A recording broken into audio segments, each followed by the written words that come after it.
time I said that. But anyway, okay, let's go. Welcome to Overwatch, and welcome to another episode of Probing the Many as my throat already starts to fail me. I am sick, ladies and gents, and we are doing a episode on Florida Mayhem and Philadelphia Fusion today. The reason why is because, again, as the people on Twitch have heard a million times, it's an interesting series. Florida apparently played a lot better. I also want to get a look at their new star player, which is Saya player, who's sort of come in to fill in on the Tracer predominantly for these guys. So I want to see how he does overall. You might be asking, why not do London versus Houston? I've already got a video going out on the Unit Lost channel about the Blizzard World match between London and Houston. And London and Houston in general is like a matchup, because that is sort of a rivalry that's been forming. So that's kind of one of the interesting storylines that basically London don't play well against Houston in the regular season at all. Houston have beaten them every time. London have only beaten Houston in the playoffs in Stage 1. So Houston seem to have their number. I sort of go into reasons why I think that might be the case. So if you're interested in that, that might be going on the Unit Lost channel at some point soon. Of course, with Retribution, everything that is going on the Unit Lost channel is probably covering that at the moment, so we'll see. Depends on how Sty's feeling. If it doesn't go out on Sty's channel, whatever, I'll just like edit it back again and dump it on mine, because why not? Also, yes, we have a new we have a new May skin. Sorry, I'm dying. I was dying yesterday. Today I'm a lot better. There's the new May skin that like every person who thinks that May's a waifu is going to be loving at the moment, which is the pajama skin. I mean, sure. Like that's waifu bait if I've ever seen it, and like I can appreciate waifu bait because I know that waifu bait might happen to me. Yeah. Josh is dying on stream. Yeah. Yesterday I was frigging dead. You guys have no idea. Today I was today like I've got a cough, but yesterday my joints were just frigged, and my I was just coughing nonstop. I'm still gonna cough now. Ugh. But yesterday, like, I could not function as a human being. So yeah. All the talent skins, yeah, I love that Sombra skin. I love the Sombra skin so much. Even though it is, you know, can I speak to the manager haircut, I think Sombra's young enough to make that work, so I like it. I like it a lot. Okay. Rihanna? Yeah, Rihanna skin. I'll take the Rihanna Sombra. I like the color scheme as well, stuff like that. And I've always been Team Talon, so whatevs. Right, Volskaya Industries. Speaking of Sombra, Volskaya.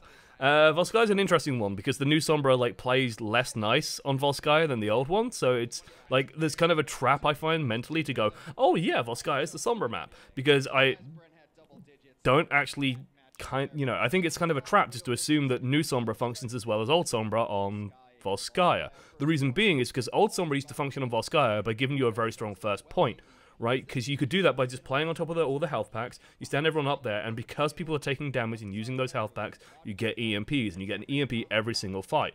So the Sombra just like fading away from first point Volskaya doesn't actually surprise me, because she doesn't get those EMPs anymore, so you don't get that in every single fight. Now, we are getting started. Saya players join the team, so this is the guy that we are mostly keeping an eye on. Saya player. We'll see how he does. Let me know also like if the audio levels are okay. I don't want to be too loud on the Overwatch League side of things because it distracts me, and also if you want to watch Overwatch League, go and watch it on their channel, as always. But otherwise, yeah. Snillo, who's had a very, very strong start, like one of the strongest starts in Overwatch League as well. Where's Widowmaker in Retribution? Yeah, she's not there yet. Thanks for the spoilers. I'm trying to avoid the new skins for the new event. Yeah, sorry, Logos, but I come from a YouTuber background. You're not gonna, you're on an Overwatch stream talking about Overwatch. It's gonna be difficult. You still haven't seen the skins anyway, so whatevs. But yeah, like not surprising not to see the Sombra here. And what that means is like a lot of these strategies actually need a lot more work. And like this is one of the weird things. It's like how much space Mayhem get here in this first push. Because normally when you play like without the Sombra, you normally actually see teams play this much more passive style. They'll normally like hold back here, and then just like shelling down stuff like Soldier, Widow. Use those long sight lines and exploit those as much as possible. Am I on max quality? Give me that sauce. Raw sauce. Yeah, like normally you'd see teams like defending from up here, for example. You can see that both of the tanks of Philly are hiding on the low ground. And this could set Florida up for actually a very good, strong first push if they just manage to isolate those tanks. It does mean that Saya players are going to have a hard time spotting stuff out, but Like, this also gives an opportunity maybe to get a lot of work on sort of putting some damage into these tanks. We'll see. It's like Florida just poking, taking the time. Snillo's in a little bit of trouble. I mean, it's kind of functioning as bait, so I can kind of see what the idea is. That's actually a good camera angle. Like, if you want to come in and try and deal damage to these guys, you're going to have to stand in front of, like, Carpe and Snillo, and then Boombox as well. So it can kind of function as bait in that regard. It's just, like, keeping these tanks alive could be a little bit difficult. Especially if, like, say a player wasn't on that Widowmaker, this comp would not function. It's purely functioning because, say, a player is on Widow. Still a huge value in denying health packs, somewhat, but not in terms of, like... The way I explain it is pretty simple, is that Sombra, one-on-one, compared to most other DPSs, doesn't do the same amount of DPS. So, like, that's... When you bring Sombra along, you have to keep that in mind, that you are basically playing with a weaker DPS overall. This just got very messy very quickly, but this is where Philly thrive. That's it. This is actually looking okay from Florida. Like, Florida actually played that really well. And you can see, like, Neptuno's had no part in this first half, by the way. Like, this is also a weakness of this sort of playstyle, is that Neptuno can't heal anything. So, like, Neptuno's so far behind Zebasai. Boombox is getting damage out, Boombox is getting work done. But Zebasai, because, like, the tanks are just playing around this area, taking some damage, coming back round and getting healed up by the Mercy, Zebasai's building up a Valkyrie super duper quick. So when they end up going for, like, this weird dive, and Florida do a good job of just, like, staying alive, staying focused.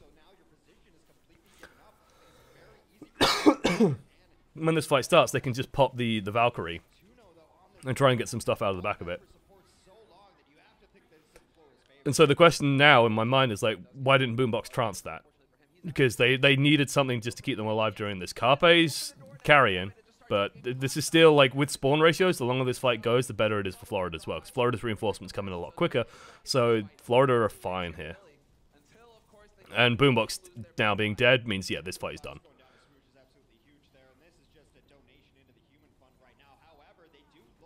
Neptuno with the res. Okay, that's actually a sign that they can go back in. Beautiful pulse bomb as well. Now Boombox commits. So that res from Neptuno was huge. Absolutely huge. It's still 2/3 gone, but this actually plays quite nicely to Philly. Philly thrive in chaotic situations? Absolutely. Absolutely. They're a dive team that get by on, like, how aggressive and talented their players are. Like, chaos is where they're at their best. If you break those guys down into a deathmatch, you're going to have a tough time unless your name is, like, Birdring or Fleda or Sabielby.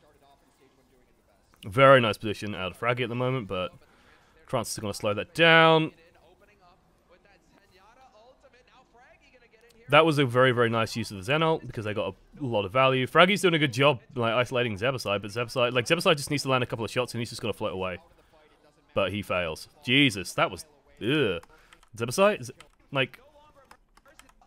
I want you guys to focus purely on this number up here. This is all I'm looking at this moment, right? Because if Zebasai gets that Valkyrie, he's fine. So he's doing damage. Stop doing damage. Guessing he's reloading. Damage.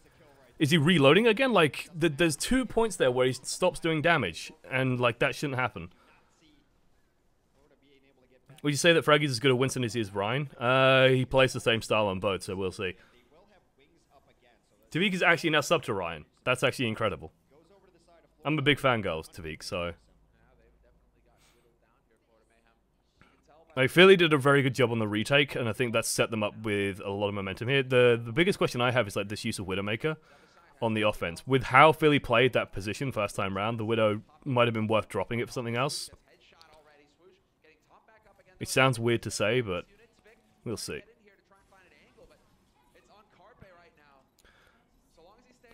I was going to make a point, and then I coughed. Going aggressive with the Valkyrie.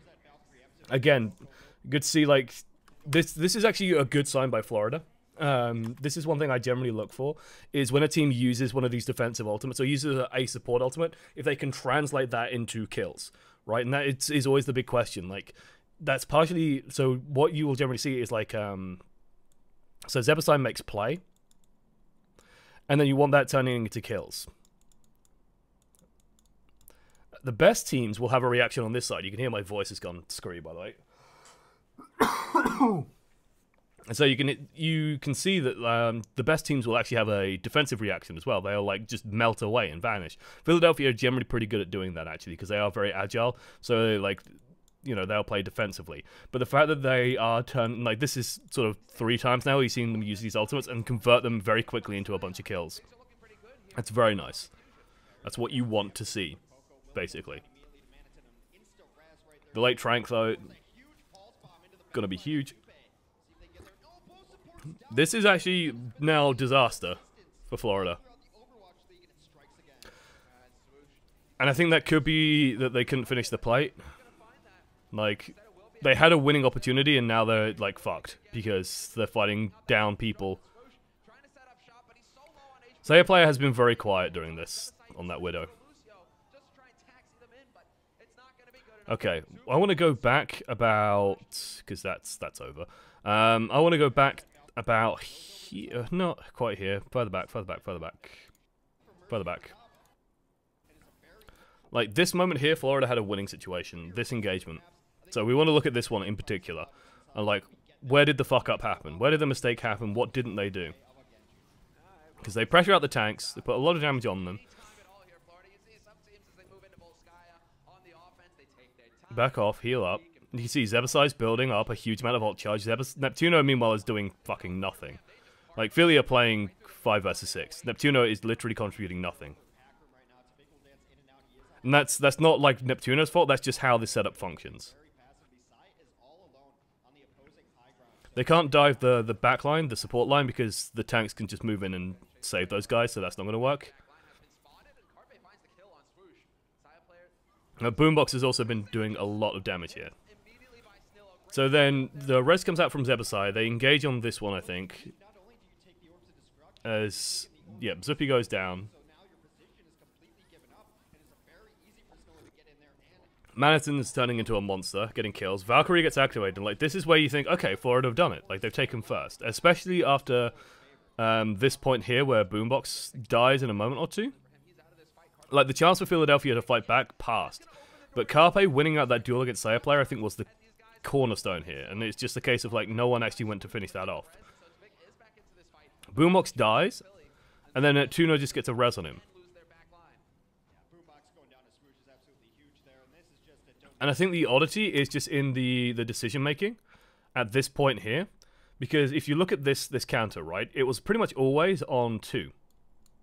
Right? It was always on 2 out of 3.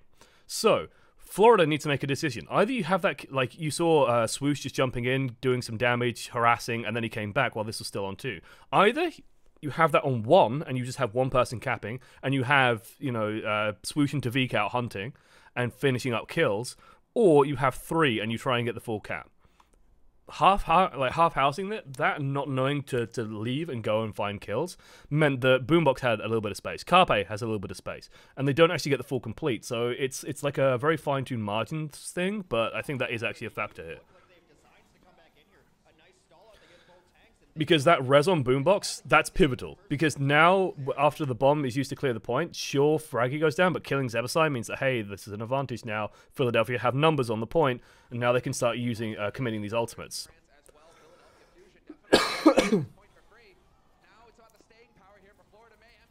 And, like, that's a bit sloppy out of Tavik as well.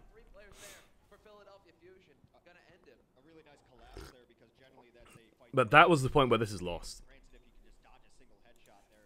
How does Fraggy get Zippy during all this? He's Fraggy. I'm sure he's Winston. He can get where he wants to. Like, enough people died on that attack that it was a messy fight.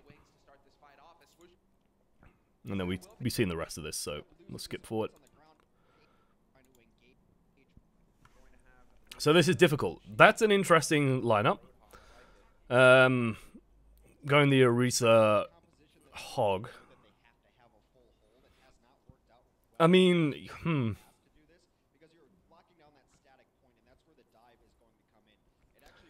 Orisa Hog's an interesting one. Okay, that's an interesting place for the barrier as well. Well done, Swoosh. So there's a couple of interesting things here that could end up happening. I'll be curious to see if Philadelphia just stick on this comp throughout, because I don't think that it's as strong as it could be. Like, there's better options to run into this comp. But Philadelphia also just really like this comp, so yeah. And like, honestly, I think all they want to do, and especially because Florida started down here on the low ground, I think all they want to do is get Carpe up here, and then they probably have won. Like, if they can get Carpe set up on this high ground, they're in a really good position. So you can see he's already starting to range around that way. He missed the ledge somehow.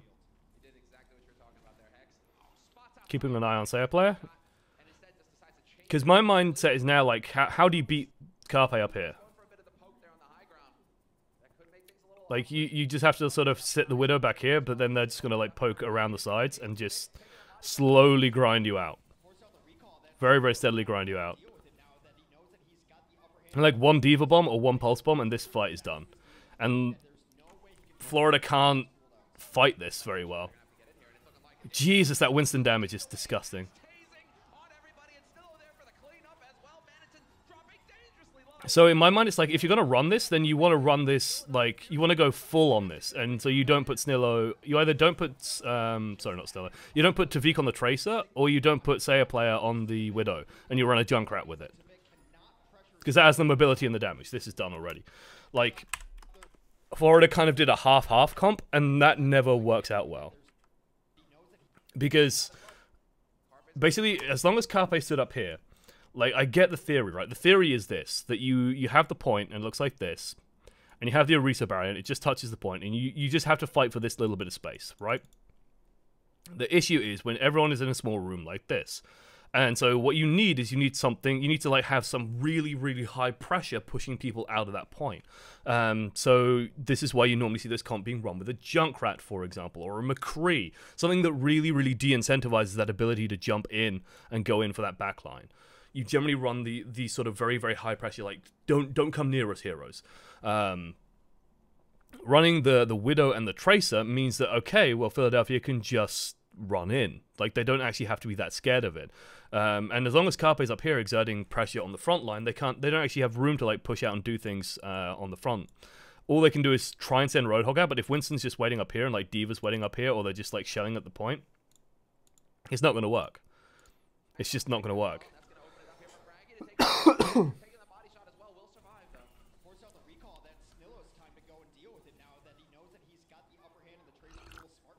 And with no Diva as well, I think you're just asking for a Pulse Bomb.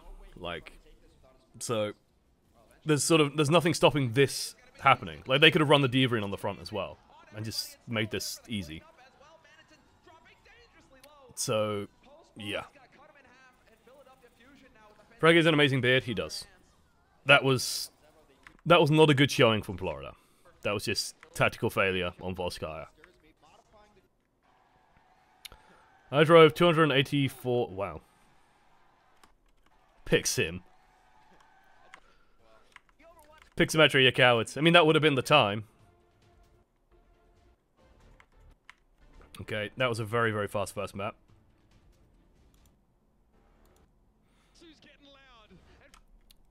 Let's go. This is Zoe, and the Philadelphia Fusion is currently 1-0 up against the Mayhem. This is filling. Discussed this at the beginning of the show. They did mention once again that Ikyo is still missing one of the star players from Yeah, Ikyo is out because he did something stupid. Are they just talking through the charity stuff again? I'm guessing they are. I'm just gonna skip forward.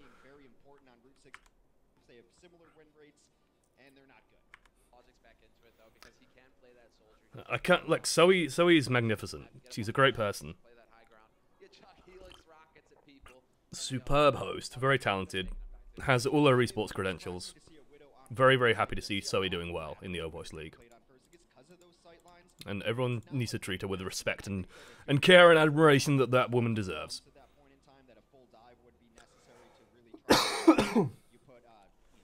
Numbani. Now, Numbani's an interesting one. Traditionally, we've seen Numbani be played mostly with Ana Soldier on the high ground. Basically, you try and set like a trap for the dive. Philadelphia Fusion, surprising no one, however, are going to be playing dive of their own, playing counter dive of their own. Logic's coming out for Sayer player. So it looks like they're going to be running Pharmacy. Going to be difficult. Philadelphia definitely the type to run Widow. Soldier's fine here. The Doomfist. I don't see it happening. I imagine that's going to be changed to a Winston at the last possible second. So Philadelphia, like this is Philadelphia creates space, Carpe shoots people, and Carpe is a goddamn boss. So, like Philadelphia they're a unique team in that they are the only team to really they go full on dive. Like they just play super high aggro dive, and that's what they do, and that's what they're known for, and it works because they have the talent to make it work. Basically, looks like Florida Genji Soldier. Interesting. So the idea here is you put the dive on the back line, and then you try and get Logic set up on the ground that he's trying to set up on at the moment. And you basically use the dive as like a smoke screen to get Logic set up. Eventually Logic should build up a tactical visor, get the damage out, and then be able to kill stuff. Interesting patience out of Snillo so far. He's just been waiting around that corner non-stop. Very good start. This is the advantage of having Zupe on that high ground as well, and trying to set that up. This is actually, that's a really nice trap. That's really nicely done. So, let's talk through this fight, because that's really cool, what we just saw there. So the way that you can sort of, so if we break this down as like what's actually happening, we have like two fire teams basically, okay? And there's like the stairs here, right? And there's a door there, and then you have like this area over here, right? This is how Numbani point A looks, and like this is the point down here. This is how point A looks, right? And normally you have, like, on the offense, so the idea is you want to get that Soldier 76 sort of out here onto this high ground. This isn't actually drawn right. I'm gonna be anal about this. So let's just draw like this, like there, and like this, like there. The stairs are more like up here, and then you have like this area here, and it goes like this. Like this. Okay, there we go. That's better. Right, and the goal here is to have the Soldier, like, you want to get Soldier and Zen up on this ground, okay? And you want to get the rest of your team, like, pressuring down this pathway. So, what Philadelphia realize is that, okay, well, if two people are isolated over here, let's just go and dive them. So they have Snillo just waiting here. Like, Snillo's literally been around this corner non-friggin' stop. So they're just waiting. And so what happens is, like, well, Philadelphia go, okay, well, if they're split up here, we're just going to dive these guys and just kill these guys super quick. So you see Fraggy just go in and push down onto these guys. These guys come back, but what ends up happening is Manhattan, he realizes, and he just follows up. And basically D.Va acts as like a plug, right? D.Va's just going to plug that doorway. So when Fraggy jumps in, Manhattan's there instantaneously. Discord Orb on the Winston, dead. Straight away. And Zebasai even follows. Very risky for Zebasai, but just manages to survive. Very nice kill.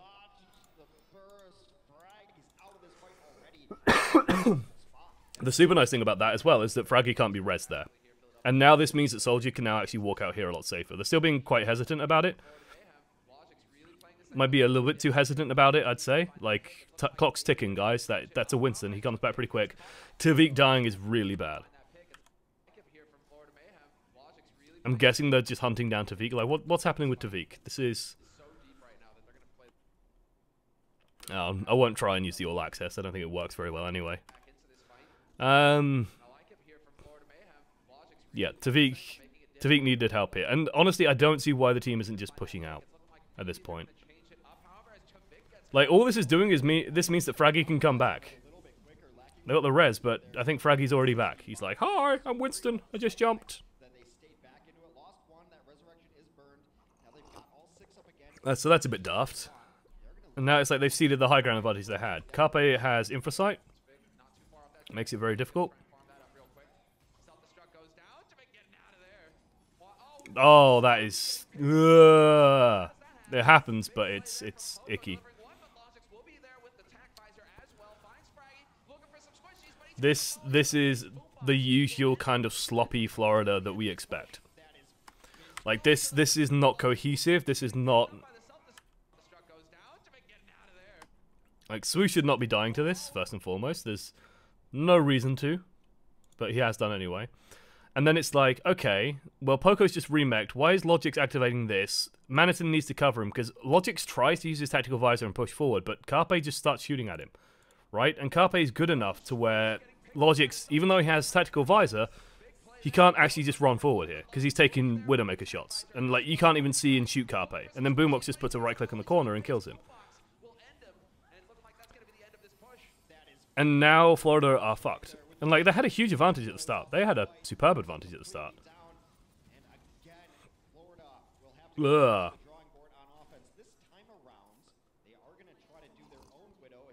And what's strange to me is, like, they had part of their victory condition in Grasp, and they could even res Tavik, so it's like... all you need to do is get that Soldier and get that Zen set up on that high ground, and then get everyone else positioned to pressure down Carpe. Which I know sounds, like, overly simple, but...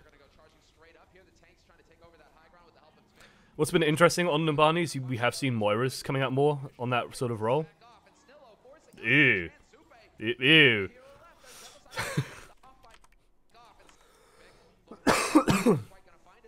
This to me is a... this would look sick, guys, if it landed, but no.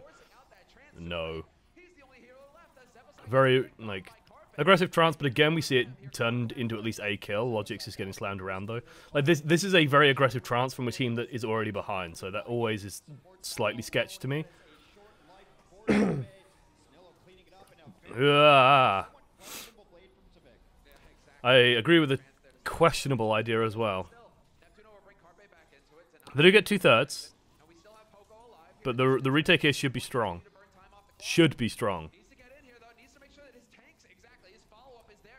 Poco has another bomb. Beautifully done.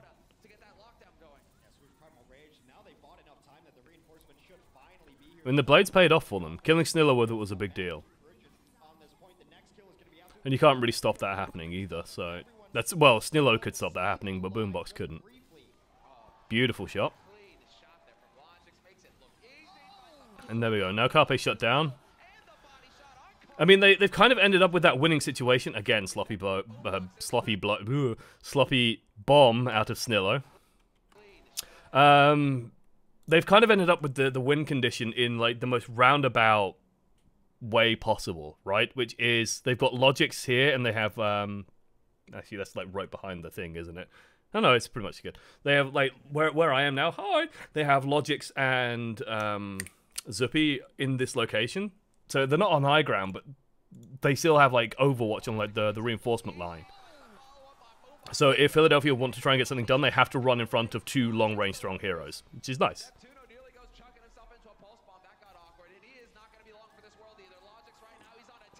And there we go.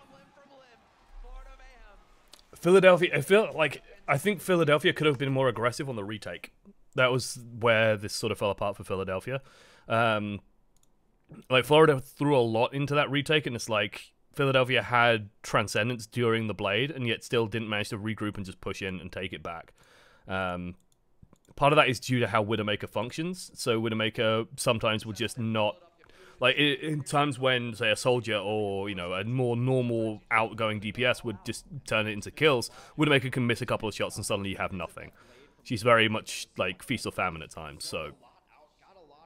it's part of why that could end up happening there. Tavik has another Blade, which is really nice. I think Florida should just be leveraging that after... like, they got to weigh out the infra site, so that's 14 seconds where Carpe should just be killing people. Case in point, Boombox finishes off Swoosh. I like this aggression from Philly. Just going to push Florida on the back foot. Very, very nice. It's also ult charge that Boombox desperately needs. I think Florida should go aggressive with this Dragon Blade. Like, they built that one up fast. Tavik has to realize and needs to communicate to his team that he built that one up fast. So, like, now's the time where you just go aggro with it. If you just get Transcendence, okay. If you get kills, great. I think Manison zoned out the trance with the bomb. Maybe. That's okay. Like, it still came out slow at the end of the day, but I think that's okay. The big thing here is that Tavik needs to just build, like, this next one fast. Like, a big part of playing Genji well is, and I'm sure Tavik knows this, a big part of playing Genji well is being able to, like, rebuild Dragon Blades as quickly as humanly possible. Constantly finding ways to do that. Because if you can get ahead in the economy, then you will just start killing non-stop. And like if you desync from the Zenyatta. And because Florida got slowed down on that first push because of the infrasight and because of Swoosh dying, they lost that momentum that they could have had. And so I think like a hallmark of a top-class Genji is realizing when you have desynced and realizing when you have pulled ahead and then capitalizing on that as fast as you can.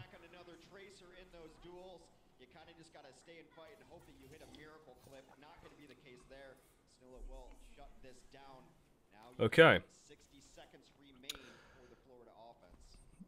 This is proving difficult now for Florida. Logic's now on the Tracer. Well, has been on the Tracer for a while, rather.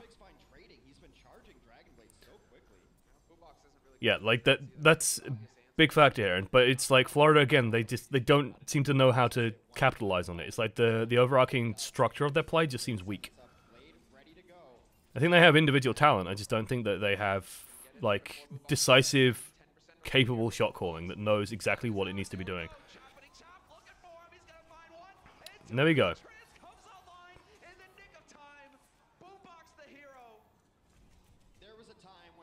Like, that's part of the value of Boombox, and that's part of the value of, like, Philly just knowing... Like, Boombox gets this just at the last possible second, right? Carpe does a good job just surviving those extra seconds, and then Boombox somehow builds 10% in no time at all. Because that could have been 2 dead people if Boombox didn't get, like, that orb hit. That's the margin that it's down on, right? I want to highlight this because this is what Overwatch League in my mind is kind of about. Where Boombox 88%, 89%. I love how drunk Semler sounds, by the way. Like this could be dead people at this point, but Boombox has hit something, and that could have been 3 dead people, you know?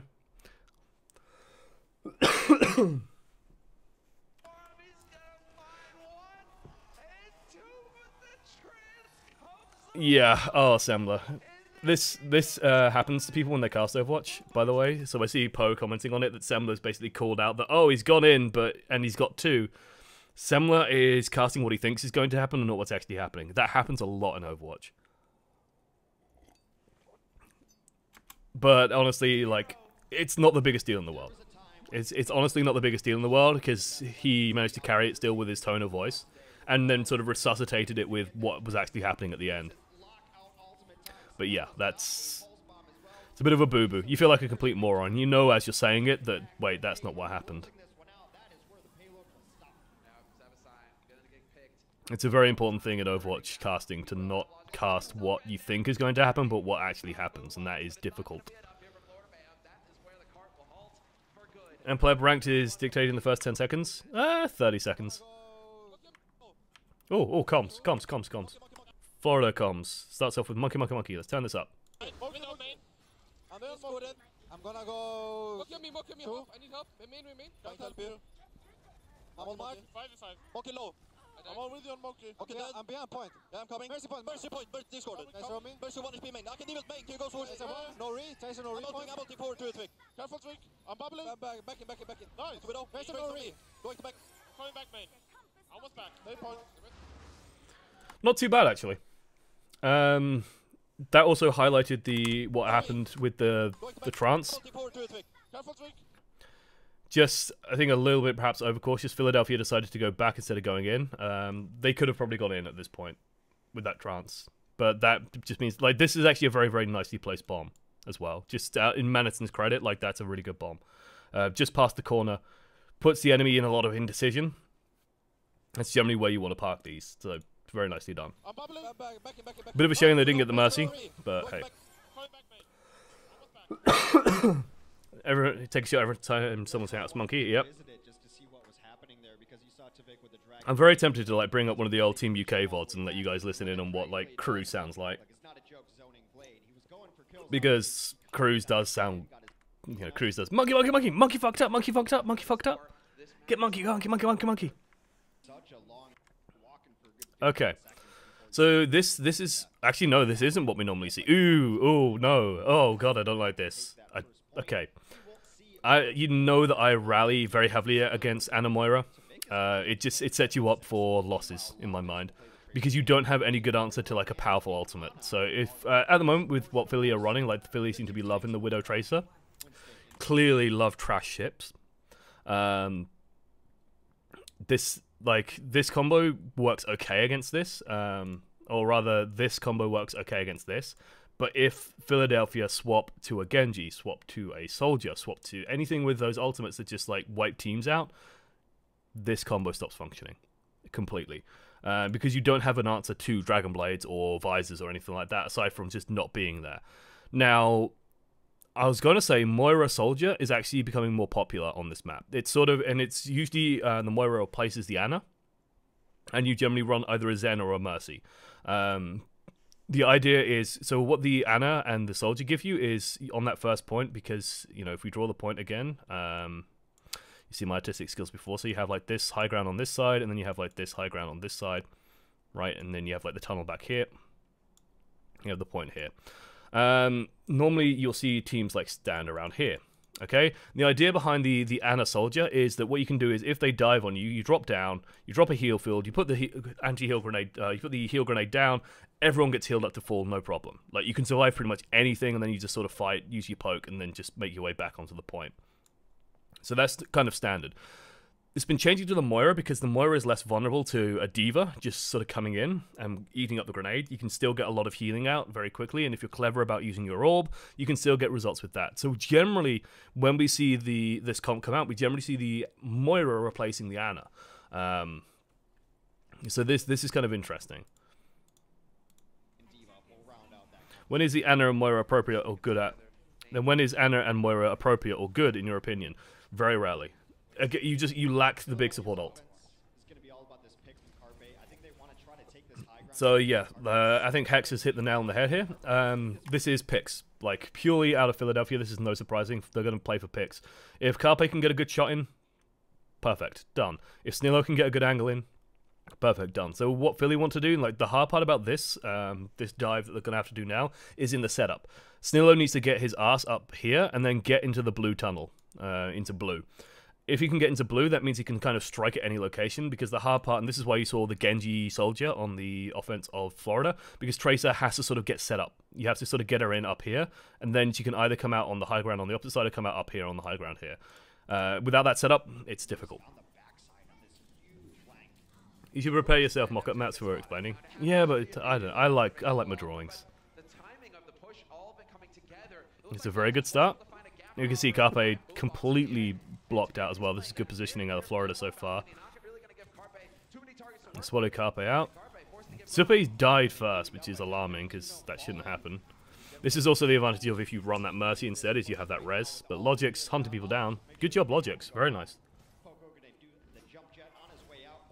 Very well done by Logic's. Rare for him to like be the one to show up so much. I don't know, overhead view Numbani. I typed Numbani wrong.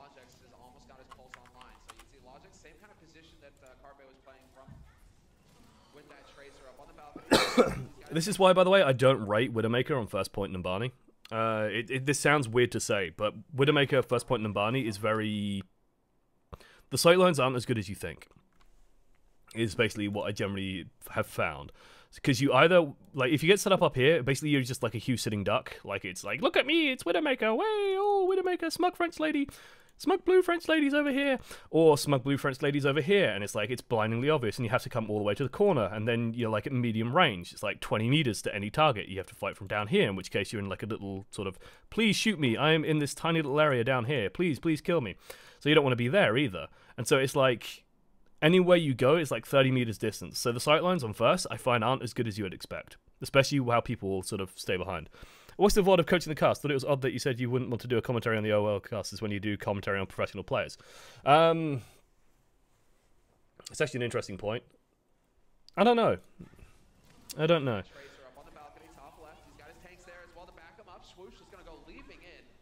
I think it's more that, like, I'm fine commenting on mistakes that pros make, in my opinion. I'm fine also mentioning when casters make mistakes, but I don't want to like have something like that go in and go, oh, I think they're shit, guys.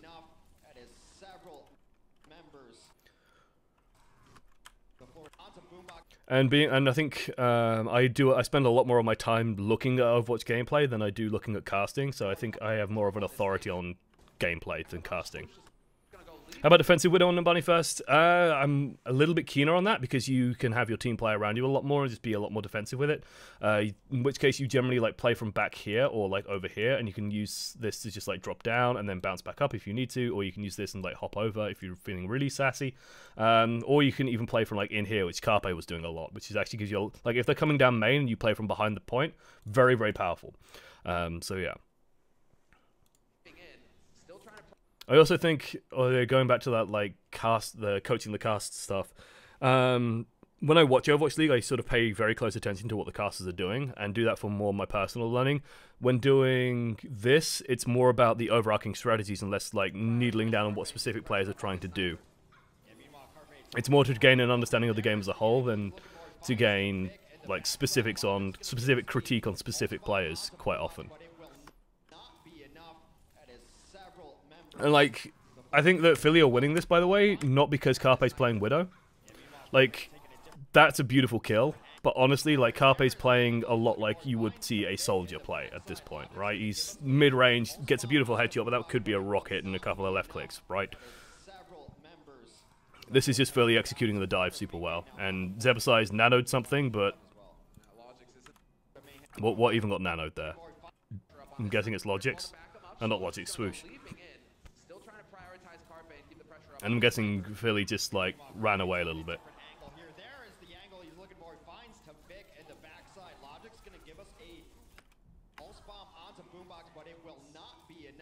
Yeah, it's a Winston. And Philadelphia just run away. Like, Fraggy... Yeah, he's isolated and killed, no problem. Fucking hell.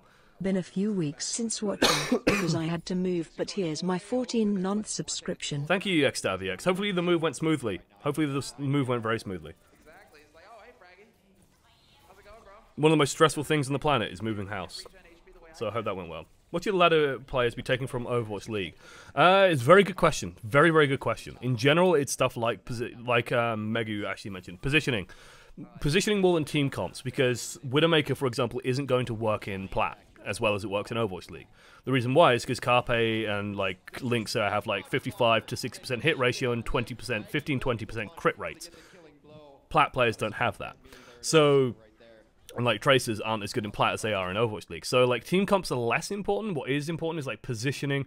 The big thing that you should be taking as well, and, like, this is the biggest mistake I see on everything up to, like, Diamond. When you start getting above Diamond, that's when you start seeing this less. But pros, especially, think in terms of the fight. Okay? In Overwatch, you have a concept called the fight. And it is a very important concept.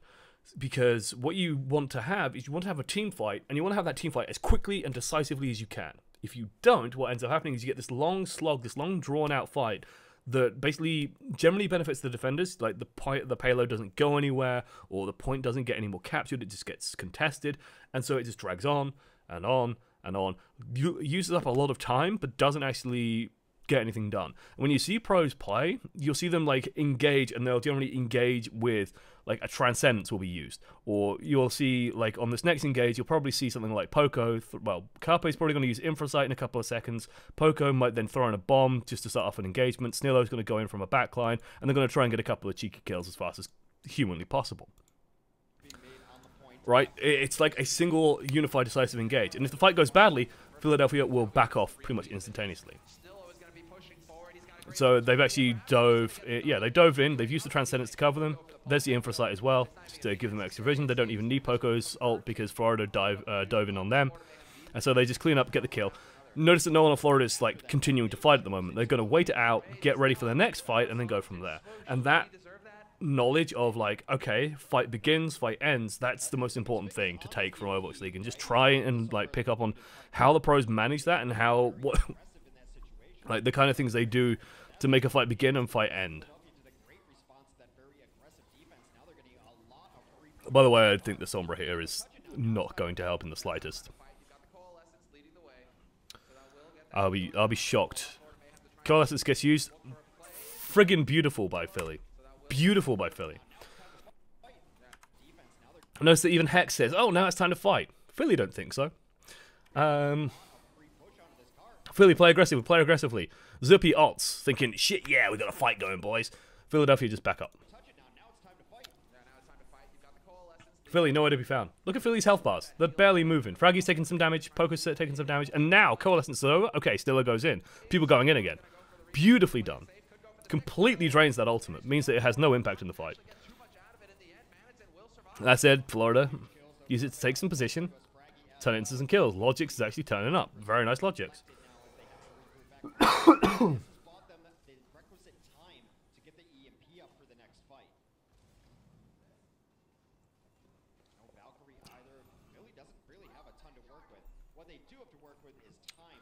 Okay.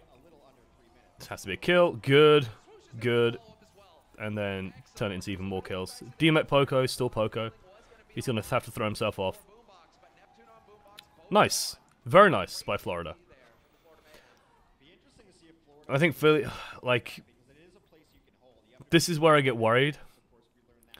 I also worry a little bit about Philly if Carpe's going to stay on this Widow. Like, Widow's very good here, but not so good against the Sombra. Like, you're not going to snipe her out. I think if Carpe just swaps to the McCree here or some shit, he'd just fucking dominate.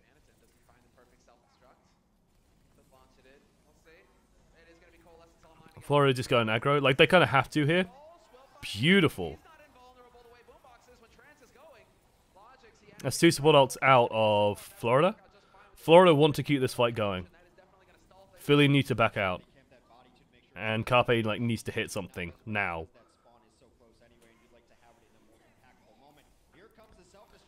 Covers engaged. Fraggy's completely trapped here. Beautiful. This is what I mean by finishing the fight, cleaning the fight up. This, like, everything that Philadelphia is doing here is benefiting Florida. This is a really good example of it. There is no point, like, Neptuno, why is Neptuno here? What the fuck is Lucio going to do? Not Lucio, Mercy. What the fuck is Mercy going to do stood out here, just like shooting down here? What's Snillo realistically going to achieve here by like ranging this far forward? Okay, he set himself up on the high ground, good. Now like Poco's out here in the middle of no man's land. Half the team's over here. Neptuno's floating around over here. Half the team's in spawn. Re-fucking group, guys. Regroup. You're playing against Sombra Tracer. Like, they want to isolate and kill you. And especially shit like this, especially shit like tanks just jumping forward, you can't do that against the Sombra. You cannot do that, because all that will happen, you can see Tavik doing it now, I think, is just we'll get a hack. And if that hack lands, the tank is dead. Absolutely dead. You cannot do that.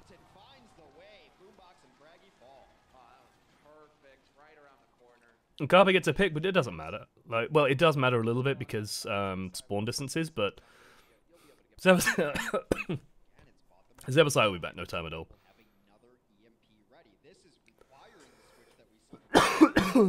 Oh, excuse me.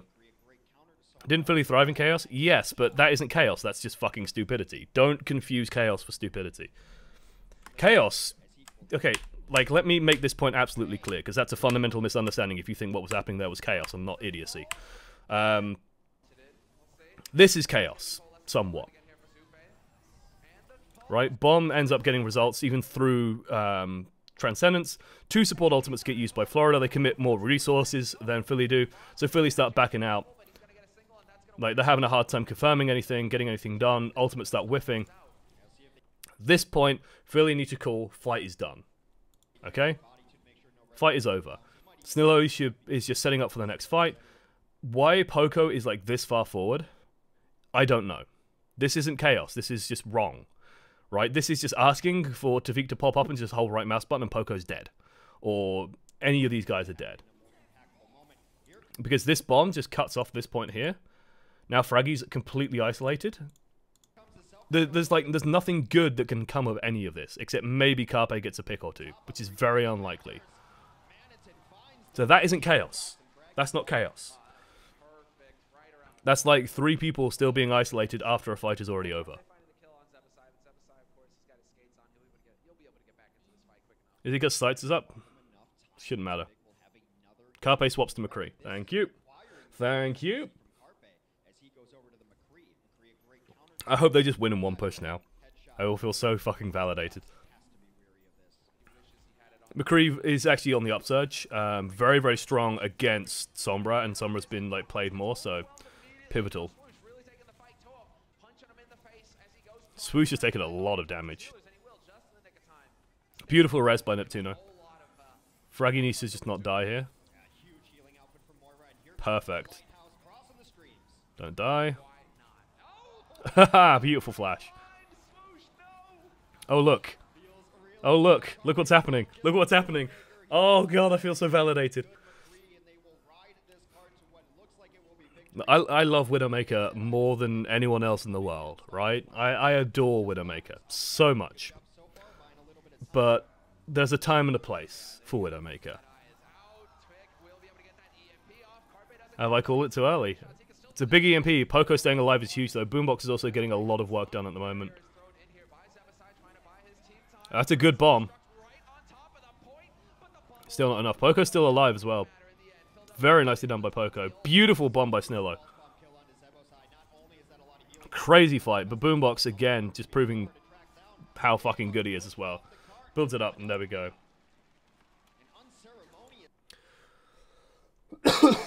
Yeah, Widowmaker into like a comp as agile as that one isn't gonna work super well, and like Trace, like it annoys the Sombra, but it's not gonna stop the Sombra.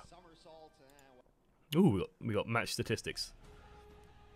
Oh, I love this track, but I hate like the dogs. Right, this is the theme from Alive, right? Just remixed, and I don't like that. Rawr, rawr, rawr, rawr. Like it doesn't need that. It doesn't need like the barking. Right, it sounds like a dog barking at a gate. Rawr, rawr, rawr, rawr. Rawr, rawr, rawr. It's like fucking hell. It's a beautiful piece of music otherwise, but. Burr. Burr, burr, burr. Right. I was wondering why it was just a picture of Carpe's face. It was actually frozen. Poker versus Maniton. I mean, like, the statistics that jump out instantly to me is this one. Only 2 deaths compared to 8. Like, this is... eh. Different team comps as well, like, mean that these statistics are kind of difficult to get a good read on. And, like, yeah, just, like, the overall efficiency, though, in terms of actual elimination contribution. I think this just shows that Philadelphia are just a lot more... They have a lot more finesse in what they're doing, so when Poco commits to something, it usually results in a kill, while Maniton is just, like, fighting non-stop. It would sound, but have you considered hosting the Overwatch League and then doing your cast over at the same time, or is that illegal? I cannot rebroadcast the Overwatch League, no. I can host the Overwatch League, but that's not going to be, like, I can't do anything over it either. So, and I wouldn't do that anyway, like, like, that just leaves a bad taste in my mouth of, like, taking someone else's product, like, that much, and just going completely over it. Like, no. I'd rather do, like, what I'm doing right now I would consider transformative content, because I'm taking what's happening on the Overwatch League and breaking it down in a different manner. So this isn't a cast, this is analysis, so that's transformative, it's different. If I was just casting over it, I feel that's disrespectful to, like, what the casters are doing there, and yeah. Someone needs to talk Blizzard into releasing a cinematic OST. It's all there on YouTube, if you can find it. There are programs for downloading YouTube videos that you can find out there. That's an interesting, spicy team comp out of Florida. I like seeing the McCree coming out. Like, if people have been playing this Tracer Sombra a lot in scrims, then McCree, it would not surprise me to see McCree come back in a really big way. Oh, that cam girl thing, I mean the reaction girls. That I'm fine doing, because it's like, you guys will be watching Overwatch League and then I'll just be reacting slowly with it. But on like those streams anyway, like I'm thinking of rescheduling, especially Saturday, in terms of how I do that. Doing something in the afternoon before Overwatch League and then just leaving Saturday evening free. Very nice start by Philly. Like, this is how Philly need to play this comp, especially if the enemy is running the McCree. Like, you just need to overwhelm the shit out of them. McCree's very good at dealing with like one dive, like one thing diving him, because 1-on-1s McCree is king. Like you flash and you just kill stuff. Well, king against most stuff, especially against all this shit. So it's like, okay, so Fraggy frags against Florida. In matches against Florida, Fraggy frags with 57% more often as Winston than the season average. Fraggy seems to like fighting Florida. But yeah, it's like with this team comp, you just need to like throw everything at something and then hope that it dies. Like that's literally it.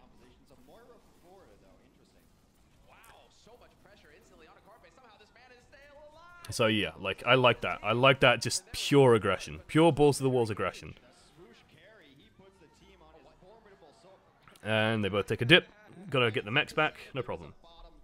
Who do pro scrim against? The Overwatch League teams scrim against other Overwatch League teams. They also do it on the Overwatch League client, so they have it on zero ping. Basically, they have a LAN client there at the building. And so they all scrim against other Overwatch League teams. Mostly, they do sometimes scrim against non-Overwatch League teams. I know some of the Korean teams still scrim against Korean teams, because it's West Coast. So they can do that. They might occasionally, I suppose. I imagine scrim against contenders teams, but it's probably unlikely, especially if you have practice teams in the Overwatch League. Then that's much more likely.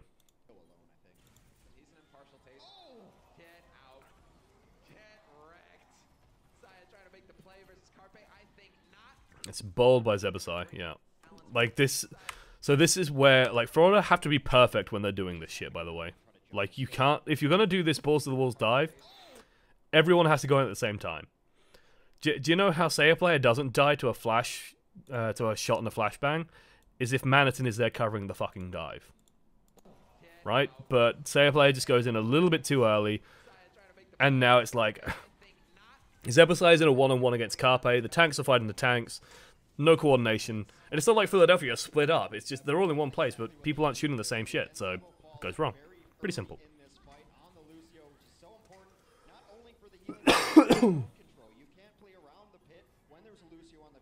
Don't scrim each other kind of give away secrets and stuff, like why London can do so well against Seoul. Yes, but you got to also face the reality that... So sometimes teams won't face certain other teams during seasons, okay? So they'll specifically scrim against those teams. But let's say if you are London Spitfire and you can scrim against Seoul and New York Excelsior and practice against them non-stop, or you can go and practice against Florida. Who are you going to practice with? NYXL and Seoul. Even if you have matches against NYXL and Seoul, you're still going to be better overall in the season by scrimming against those teams. The objective is to have as many games as possible against the best teams that you can play against, because A, you learn from the enemy, and B, you hone what you're doing in a competitive environment. There's nothing worse than being a team that is just doing nothing but scrimming a bunch of teams that they just beat non-stop. That is completely pointless for the team doing that. So there's no value in that. And when I say they scrim versus the contenders team, yeah, I imagine they occasionally do, but I doubt they'll do it consistently. It's just, like, for the NYXL guys, it's not worth it, but I imagine there might be a contractual thing. I know that Hurricane, I think, have access to the Spitfire players. I don't think they scrim with them, though, because it's West Coast of Europe, so that doesn't work out, basically. But I think Hurricane might have a little bit of access to some of the staff as well. But because it's all Korean as well, it's like very difficult to get lines of communication through. So also, the teams generally, like leakers, get called snakes and stuff like that. This is where drama comes from as well in the Overwatch League. If people do leak strats to other teams, you generally get some spicy drama as a result. But also, what you'll see is like teams will practice like very specific comps against specific teams. So, you know, Philly have been scrimming against a bunch of other teams. So, like, if Florida, for example, have been scrimming and preparing for this match, if they scrimmed Philadelphia in the past, they probably haven't been using this comp. So they can bring out something that's surprising to Philadelphia. So, yeah. The idea is to just get as many games as possible against the best teams that you can play. Like, and if they know your strat, it doesn't actually matter as much as if you can play your strat really fucking well. Most games tend to be relatively mirrored anyway in Overwatch, so... it's not the biggest deal.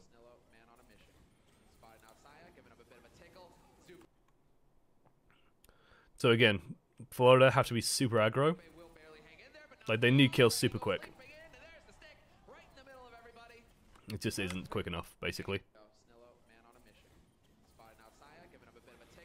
This is nice positioning out of Philly. This is really nice positioning.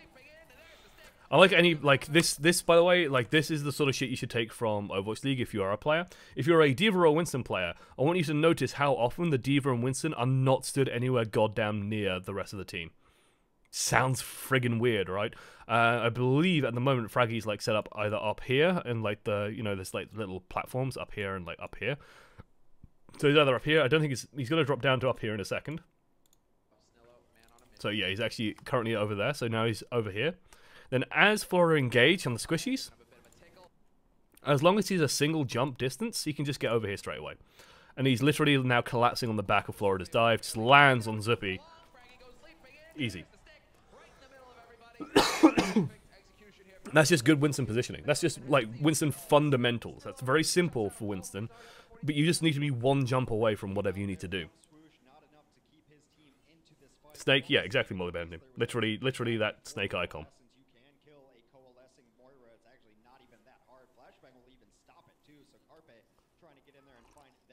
Like, if you're learning how to play Winston, like, just watching a couple of Overwatch League games and seeing how the Winstons behave and how they play, very important. Aggressive coalescence. So this is what I would call like a Deadeye setup.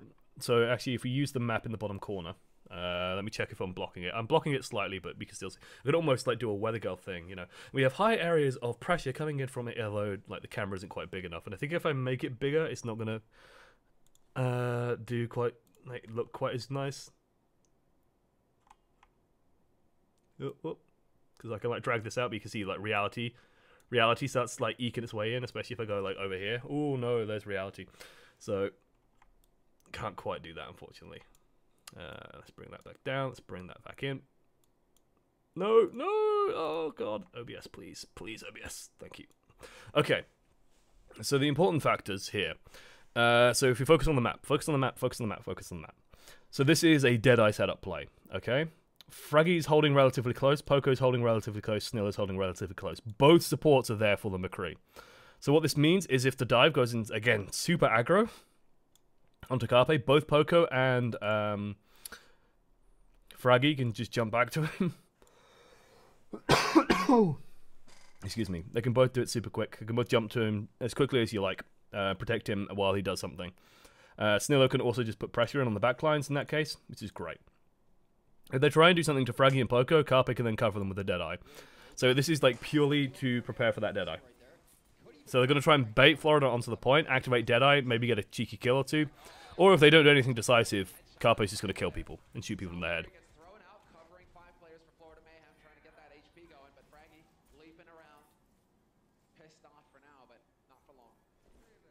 If you're playing Winston, doesn't your positioning need to change if you can't depend on follow-up and or support? Yes, but you start off with the assumption that the team can function, and then you go from there.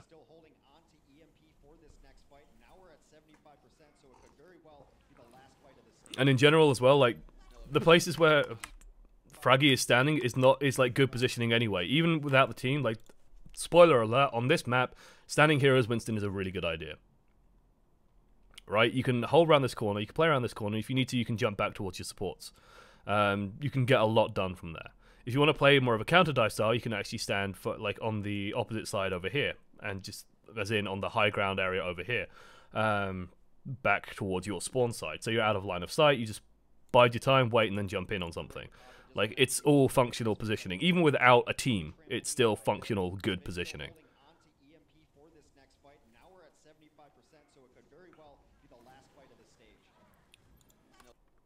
This is what we call, at least in Team UK, we call this maggoting. So what should have been noticed here is, hey, look, this orb is slowed down. It's dealing damage to something, guys.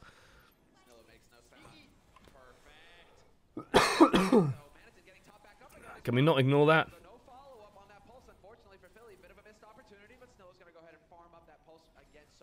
Yeah. I think Semler is absolutely correct in that that's a missed opportunity, but not the biggest deal in the world, especially now Carpe's beaten Tavik. I think they should have dropped this Sombra ages ago, by the way. She's done nothing all game. I think in these early stages, like in these early weeks, it's like week 1, week 2, I am expecting to be very underwhelmed by the Sombra play. Like, because so far it has been completely underwhelming. What was that EM fucking P? Okay, it's the last fight, sure, but Was that the only one? I think that was the only one.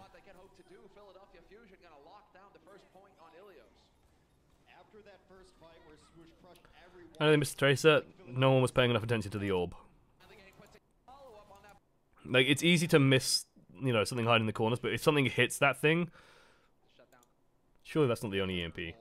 Best way to check for ults, guys. Go super speed, come on, forward, forward, forward, gates open. I spent ages scrubbing Team UK footage like this, by the way. To get, like, ults per minute and stuff. I don't care about the replay. 53%. I want to see where these EMPs were used. Like, Sombra fascinates me, so, like, this is me sort of being indulgent. Sombra's dead. Point flips to Philly. EMP available. I'm just skipping forward. I'm waiting for this EMP. Engagements happen, no EMP. EMP should kind of lead that engagement anyway. Like, there's even a Zenyatta. Still no EMP. Still no EMP. Yep, that was the only one.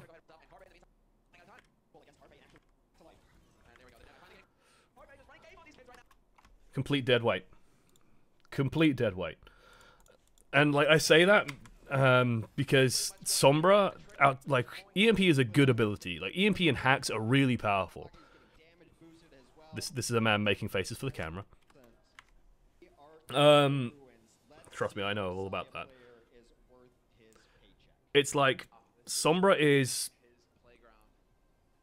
If you strip away Sombra's kit, and you just look at her DPS output, as like a DPS unit, it is less effective than pretty much every other hero in the game. So you need to get that value out of her elsewhere. You need her to hunt down weak targets. You need her to land hacks. You need to get those EMPs and get them value. If you don't, then it's been a complete dead pick. Complete dead pick. So I've got like coke in my moustache. Lovely. Okay.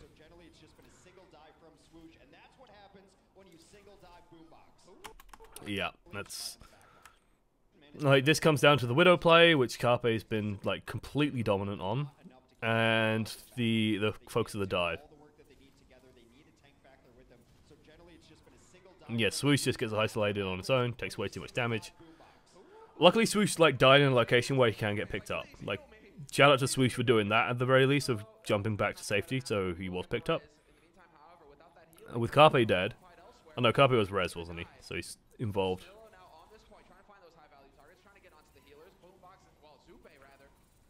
That's good.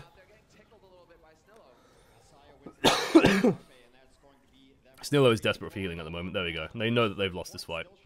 Clean disengage out of Philly.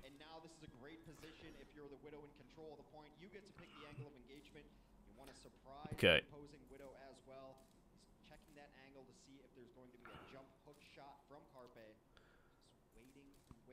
Very passive play so far. Tavik trying to scout out what he can. Super low. Survives, gets picked up. It should be Philly's incentive to go. Again, very, very calm, very quiet. This is where an overhead view would be nice, but they don't want to miss action on the Widowmaker, so... Oh, beautiful. Absolutely beautiful.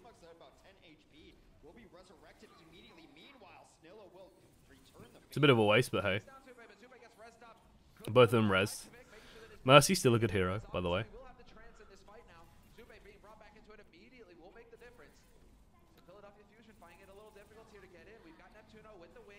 This is very close. Tavik's in a lot of trouble here, though. No cover at all. Oh! The Widow duel. Oh, fucking hell. So close.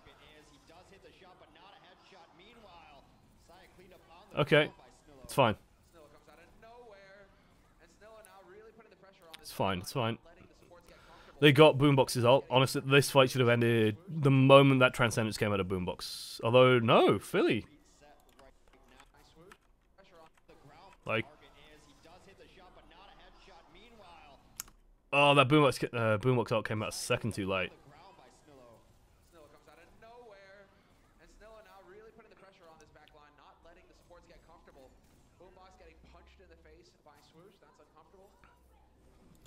Somewhat interesting to see that Philly, like, couldn't turn that trance into more. Very surprising to see they couldn't do that. burn most everything that they had going through this. Only a self-destruct available, but Philadelphia will also have a primal rage, so this fight should go on for a while unless something really odd happens to Fraggy. He has been dying a little bit too long there. Wait. Sorry, I've spotted some Welcome Mercy to main Overwatch, salts in the chat. Monsterly. Ooh, thank you, Steal Your Mind. There are my boys, the Fusion. Philly represent homed. Interruption. Thank you so much, Steal Your Mind. Thank you for the 16 months. Almost 2 years. And I question your calculations, friend. As that's 1 year and a third, I believe. Quick maths. Right. Mercy's still playable. Bunch of angry people will make sure she won't be for much longer. Interesting mindset.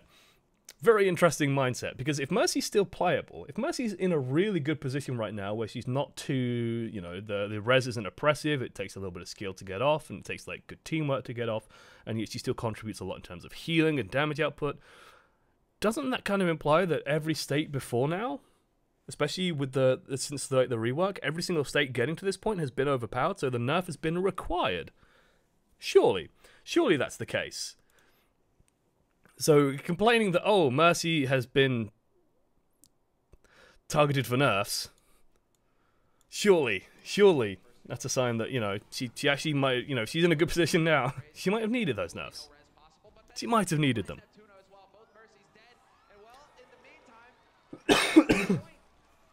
That was surprising. That was legit surprising. It felt like Philly just didn't know when they were ahead and didn't know how to capitalize when they were ahead. There's the sign of a man who, like, just wants to press charge on people. And it's all about the fact that you think I'm salty about Mercy. Look, people being salty, like, thinking, oh, people just complain non-stop about Mercy, just want her nerfed and removed from the game. It's like, no.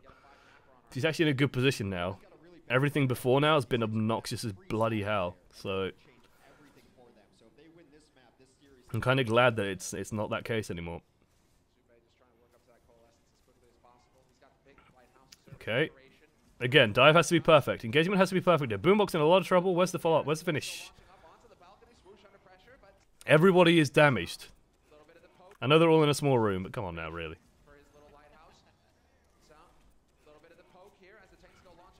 It does end up going into their favor at the very least, so.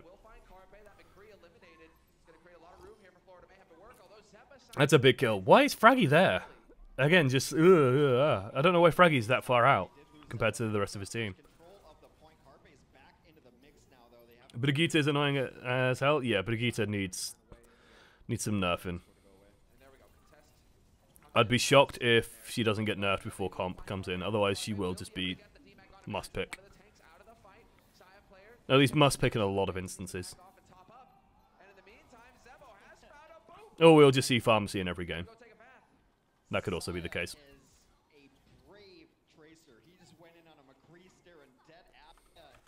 This is a weird fight.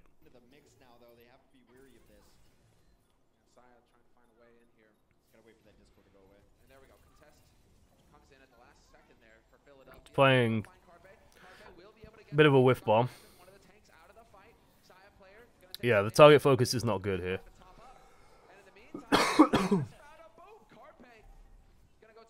Like, I actually want to go back and, like, my question is, where's Tavik during all this? Like, okay, so you can see it there. You can see it right there. Let's go.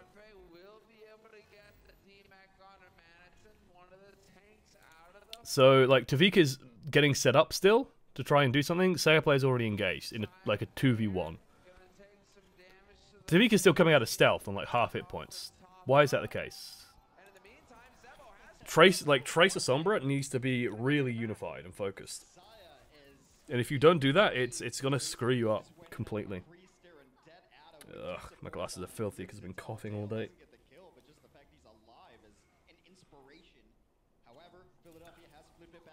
You know, what other power when she can duel Roadhog and win? She can duel most things and win.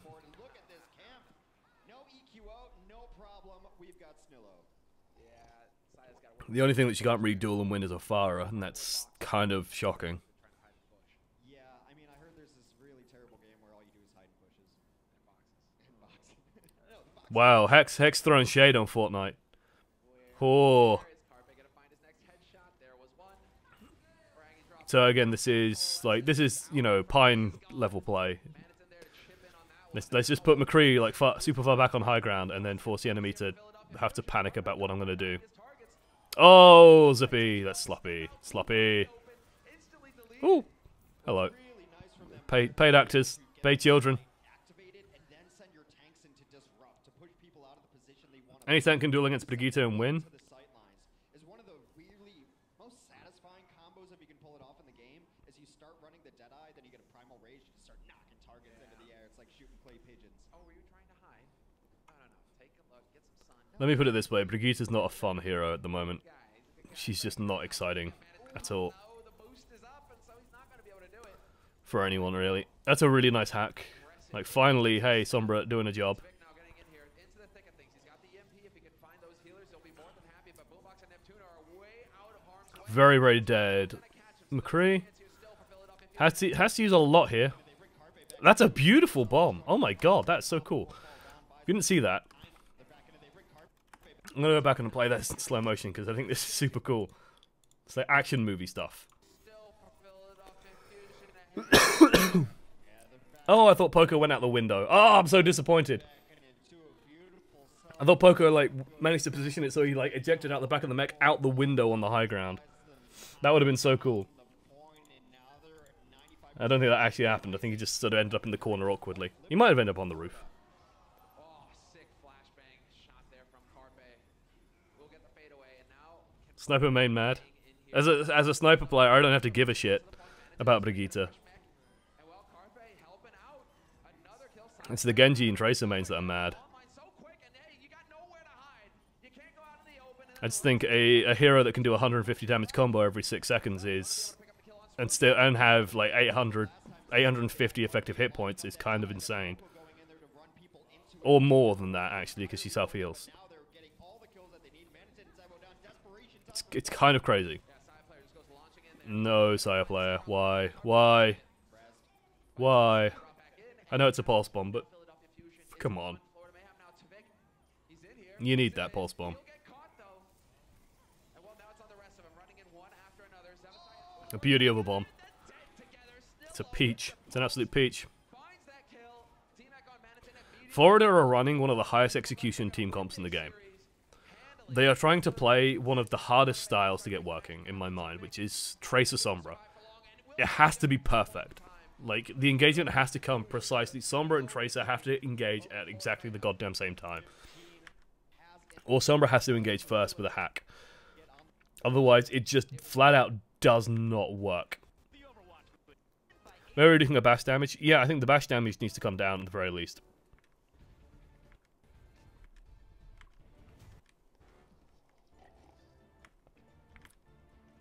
Like, either you bring the cooldown way up, or you nerf the damage output on it.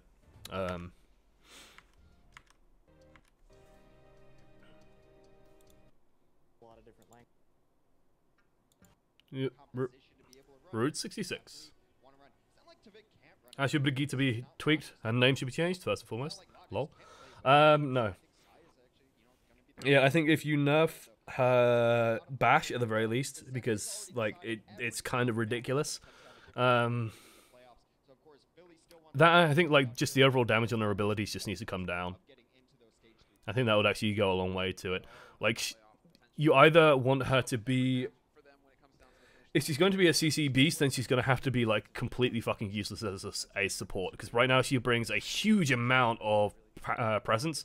Like, she can shut down so many things so effectively. Compared to what other people can do. And it's like pretty easy to execute still as well. So it's like, it just doesn't feel satisfying. Like, I get that Abnaxis is like the most anti-Brigitte person, but I do kind of agree with the point that Brigitte is a little bit too simple to get huge value out of.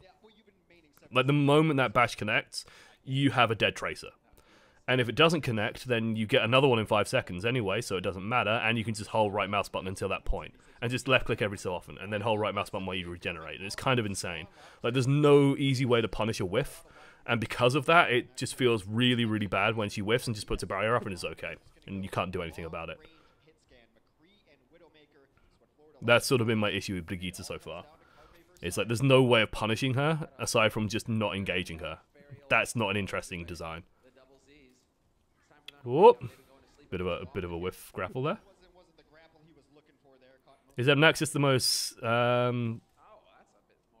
no, Amnaxis I think is the most anti-Piggeats person.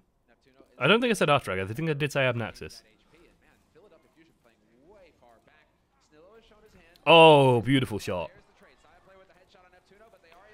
See, there's some shots that are like conscious shots where the Widowmaker is like clearly thinking and aiming, and then there's some of them where it's like a where it's a flick, and like this style of aiming, that's way more towards my style of aiming, right? He just like read the pathway that Neptuno was on, put the crosshair on it, and then clicked.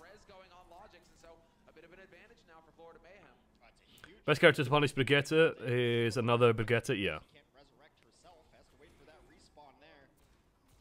Or it's Farah. Like, you can try and do it on McCree, but if you fuck up the flash, then... and, like, Flash Fan doesn't kill her. So you can't just blow her up, even if the flashbang does land.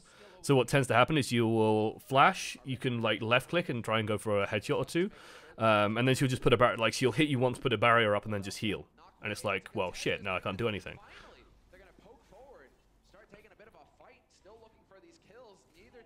And it's the fact, I think, what gets me is the fact that, like, you can do a lot of damage to her, but she just puts the barrier up and then just, like, waits it out and heals, and it's like, fuck. This is an interesting mix. It's interesting to see Florida playing without Tavik, and I'm actually...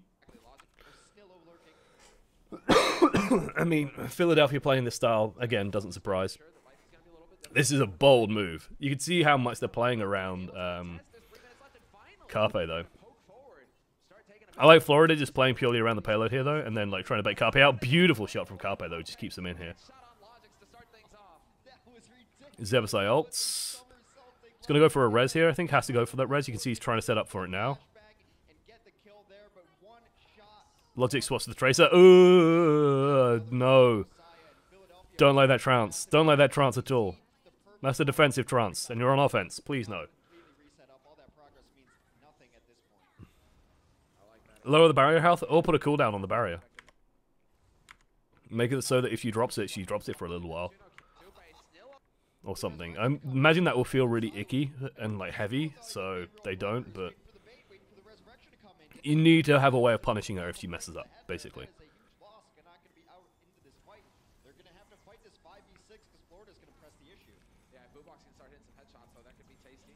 So Florida just going toe-to-toe, managed to win out. Res going to come through from Neptuno.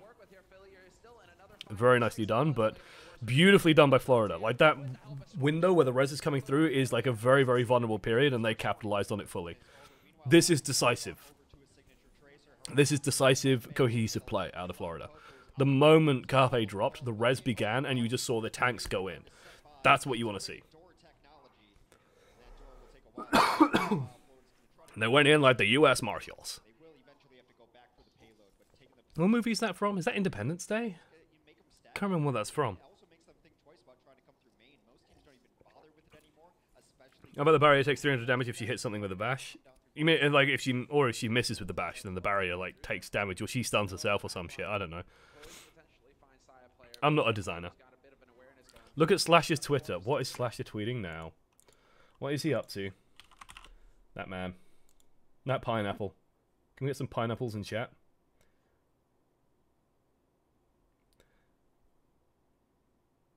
Ooh. Oh. That's...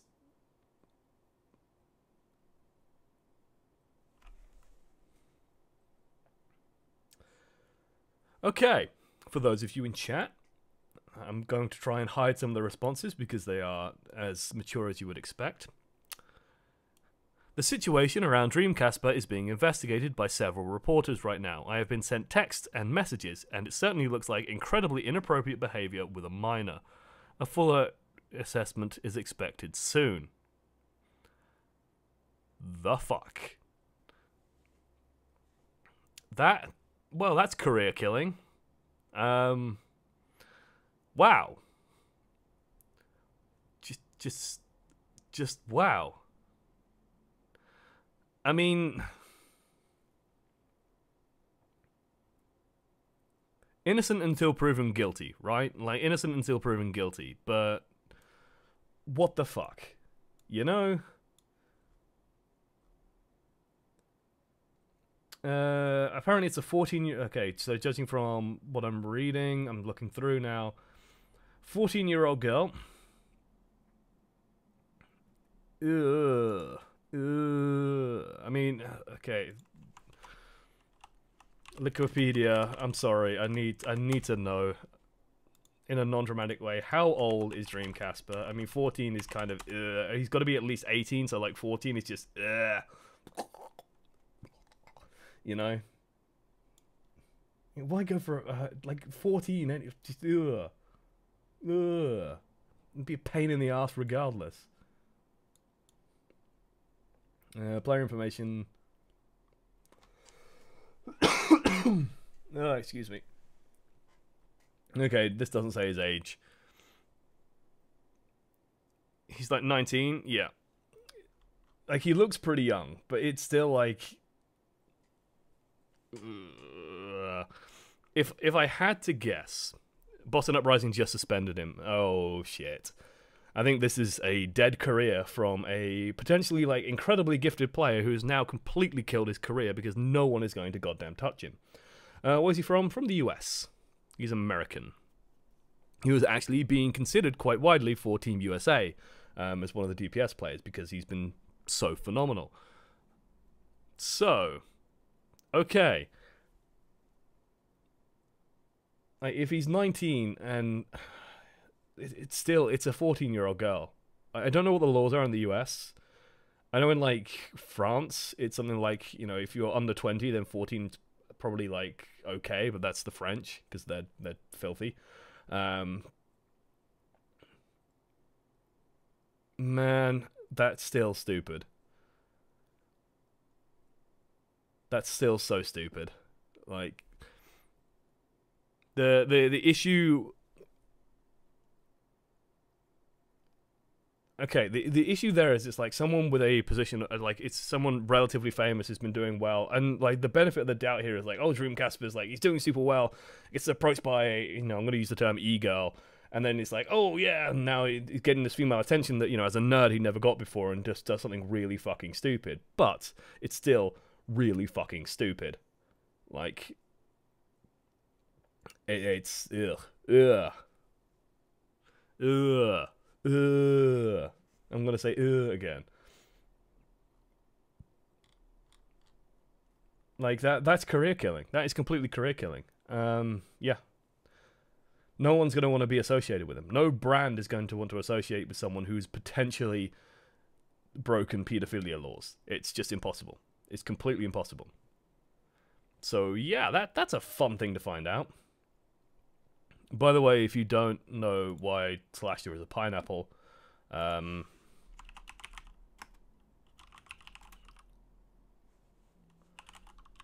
me find a picture of Slasher, and that will explain it instantaneously.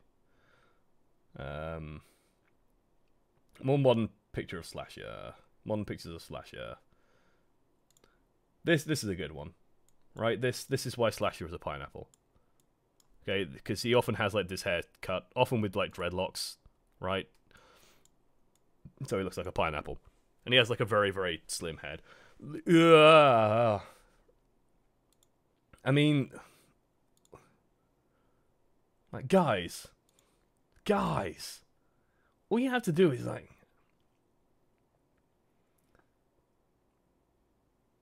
yeah, so Boston Uprising are beginning an investigation. Like, okay, what needs to happen here is just an investigation from Boston Uprising, from the Overwatch League. Boston Uprising and the Overwatch League need to work together, get a full investigation going, figure out exactly what happened, and go from there. But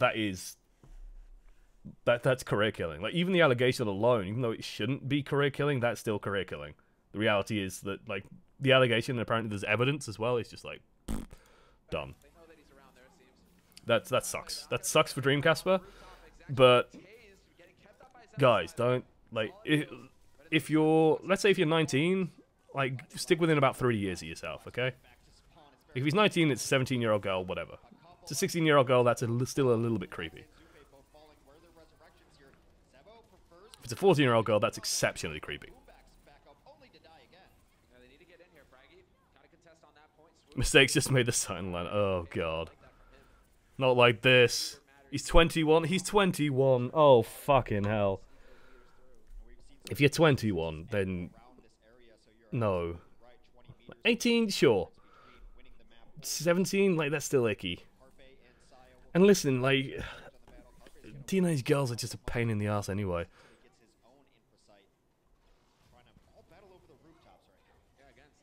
One article has a quote from the girl. Oh, for fuck's sake. This is less stupid and more disgusting? Yeah, it's both. If he's 21... Like, if he's a teenager, it kind of makes a little bit more sense. It's like, it's 5 years, but it's still like 5 creepy years. It's like a quarter of his lifetime. After rates plus 7? Yeah. 21 and 18, I'd say 21 and 18 isn't that creepy. How is 18 better than 17? So 18... Okay, so first and foremost, in a lot of countries, 18 does mark the age of consent. You're usually leaving puberty at that state as well, and start to mature, like a lot more. In general as well, it's just sort of the widely considered point where people have gotten normal. Now, I'm not saying like, oh yeah, I'm going to go and date an 18-year-old. I'm 30. I have no fucking interest in an 18-year-old girl. That's still a little bit... Ugh. If you're, if you're over 18, under 16 is creepy. If you're under 18, yeah, whatever. But you meant 18 for the guy. No. Was it consensual? It doesn't fucking matter if she's 14. Doesn't matter at all. When it's with someone who is that young, it then becomes an issue of almost like abusive position, because he's relatively famous and relatively successful. He should not be interacting with women who are 14-year-old in a sexual manner. That is just completely inappropriate. Very exploitative. Like, that's just a huge no-no. So, doesn't matter. Does not matter. Yeah. I don't know the facts. I don't know the full info. Again, I will say that this is between Boston Uprising, Overwatch League, DreamCasper, the girl, and anything that comes forward comes out with it. But it's a disgusting reason for a career to end. But his career is done. Like, if there's evidence and this is the case, then yeah, his career is dead. DreamCasper, goodbye. And you will not really be missed. Right, I want to focus on this game. Let's get back to the game. Let's try and focus on the game. Right, that's a good ult. That's a good ult from Boombox. And I know this is going to distract the shit out of everyone, but that is a good ult from Boombox. Very good response from Florida.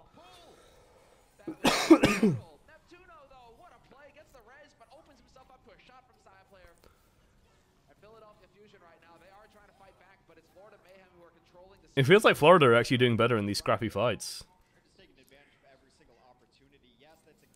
It's weird, but like Saya player is actually doing a good job against Carpe, and Logix is performing.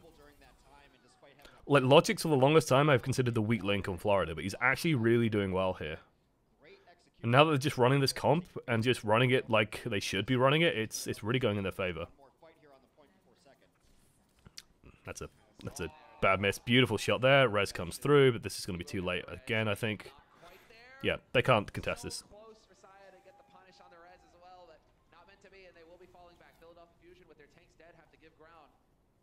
Dream was just suspended indefinitely by Overwatch League. Yeah. Done. Done.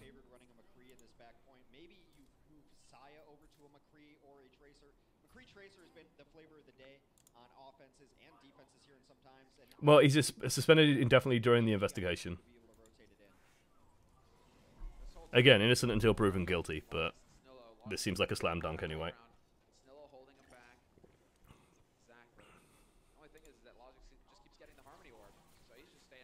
So this is where, like, transition really comes into a huge factor. So what you want to be able to do is the Widowmakers start to become less effective. So this is normally where you see McCree's come out, you see Soldiers come out, you see Junkrats come out quite a lot as well. So basically I'm waiting for both of these teams. Like, I think they're just going to cycle through infra sites. They can still play the Widow defensively. Like, there's still a lot of good positions for it, but The offensive Widow starts to get very difficult to run. Will his career really be over? Yeah, no one's going to touch him. No organization big enough to be in Overwatch League is going to play with him. Contenders might, but I don't think contenders will allow him. Sail player, though, comes up big. Infrasight paying off for him. This is where these moving platforms are a huge pain in the ass, by the way. This is actually really good for Florida. If Boombox can build up this ult quickly, which we know he can, and he's just killed Mercy, then they can just push out here with the trance and bring it back, though.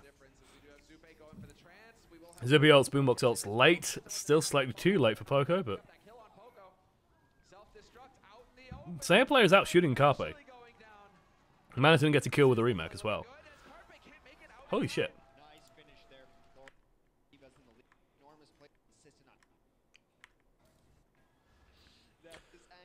I kind of feel bad for Dream.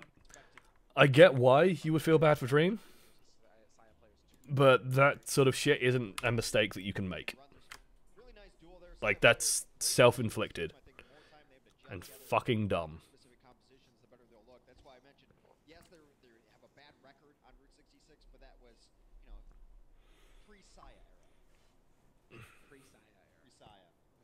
And like you can try and consider making excuses for him of like, oh, he's a young man, he's a young nerd, and he's getting like female approaches and attention for the first time. But then you still go and you see, even if she approached him, you look and you go, oh, you're 14. No, that's gonna kill my career. Bye.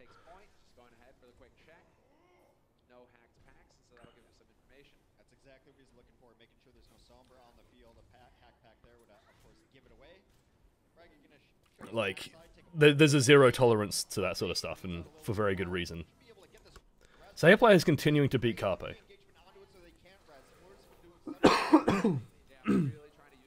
The counter argument is that he is a legal adult. Yeah, but she isn't. That's the counter to that counter argument. In fact, that isn't a counter argument. How is it a counter argument? It's precisely because he is a legal keyword adult that he shouldn't be doing stuff like that.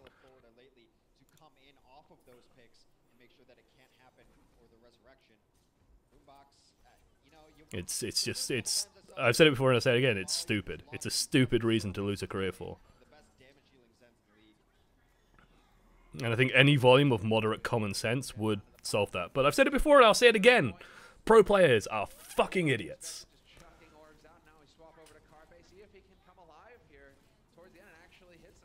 I'll always stand by that statement. The longer I've hung around and met and interacted with pro players, I can tell you, without a doubt, most of them are fucking idiots.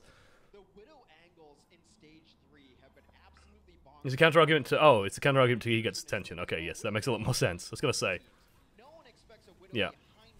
And they're getting headshot after headshot. You saw it on the other side of things. Carpe did the exact same angle, and now you have to just be worried about Widow being everywhere. It's not necessarily, oh, she's in back. I'm just gonna get his quote. Look, I've spoken to pro players. They tend to agree with me when I say that. That's a terrifying idea right there.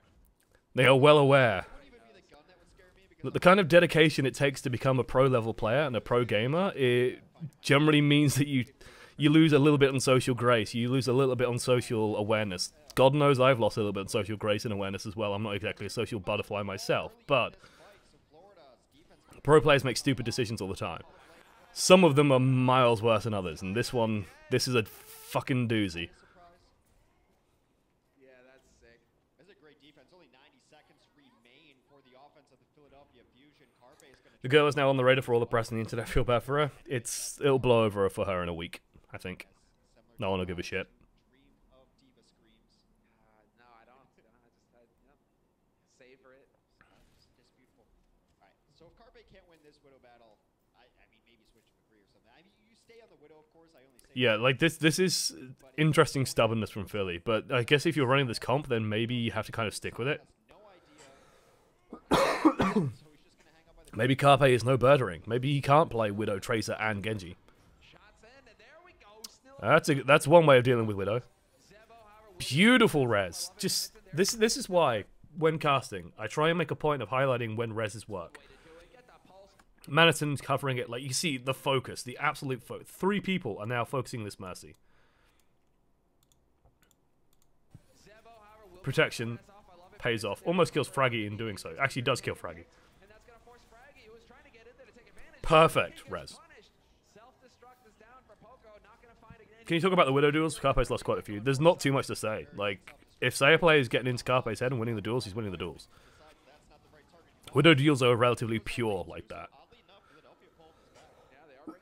It's not even who's better at the day, it's who's better at like that specific moment. Saya player seems to be playing better and turned on a little bit, has his team protecting and playing around him, and he's getting results. It's like it's working for them. That is definitely not gonna help Carpe. Yep, sure enough, the body block Yeah, he just put a bullet into Boombox instead. Foot shot. from Boombox. Francis being used. Beauty of a shot on Poco.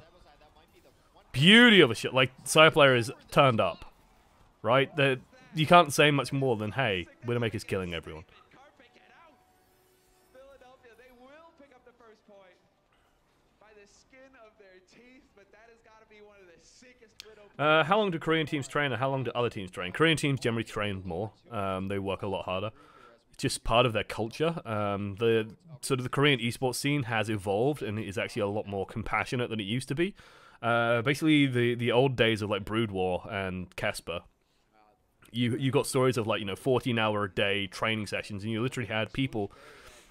Like the insanity of the Korean scene was you had like names like Flash, right? Flash was a goddamn legend, okay. And Flash had practice partners that didn't even compete in tournaments; they just played against him. Right, so he had like these practice partners that he would just literally practice against just to make Flash better. And these guys could be competitors, right? They could be like getting top 5, top 10 finishes, but they instead were just there to train Flash. That's literally all they existed for. Korean teams generally grind a lot harder. Like Western teams will generally have like 6-hour scrim blocks, or rather like 2-hour scrim blocks, 3 2-hour scrim blocks, and then they'll take a break. Koreans generally have like 8 hours or 10 hours total, and we generally take fewer breaks.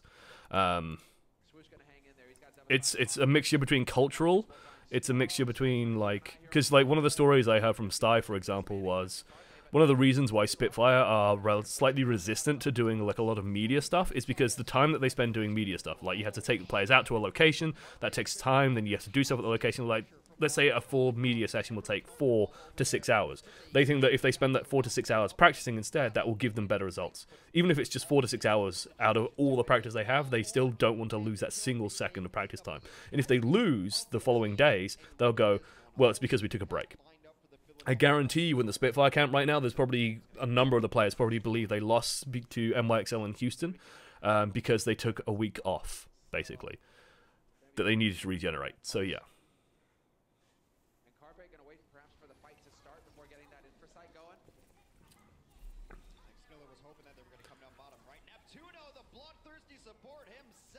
Yeah. It's a big kill from Neptuno. I like it when Mercies go bloodthirsty. They do that with the Valkyrie. Like, this is one of the things I think is very underrated about Valkyrie, which is just, yeah, so it looks like he did it with Valk. I love watching Mercies use Valkyrie and pull out the blaster. It's so effective. You can position wherever you want, you can lay in damage consistently. I don't think you still have to reload when doing it anymore, so it's like, holy shit, you just drill damage into people. Does Josh know there's a pixel line under him? No. No, I don't.